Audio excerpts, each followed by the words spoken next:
আজ একটা গাছের সঙ্গে পরিচয় হব।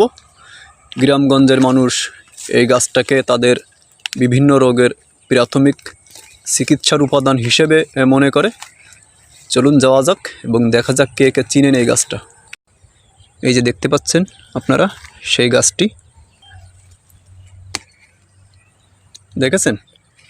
পাতাটা ছেঁড়ার সঙ্গে সঙ্গে একদম সাদা বটের আঠার মতো কষ বের হয়েছে। এটাকে বলা হয় তরুক্ষীর। এই সাদা আঠাকে, এই সাদা কষটাকে বলা হয় তরুক্ষীর। এই গাছটাকে বলা হয় আকন্দ গাছ। এটার ফুল দেখলে আপনারা সবাই চিনতে পারতেন, অথবা আপনারা অনেকেই চিনেন এই গাছটা। আমাদের শরীরের বিভিন্ন অংশ কেটে গেলে, ব্যথা হলে, সেখানে ফুলে উঠলে এই গাছের আঠা এবং পাতার রস দিলে সেই ব্যথা অতি দ্রুত উপশম হয়। তবে বড় ধরনের কোনো হতাহত হলে অবশ্যই ডাক্তারের পরামর্শ অনুযায়ী চিকিৎসা নেবেন।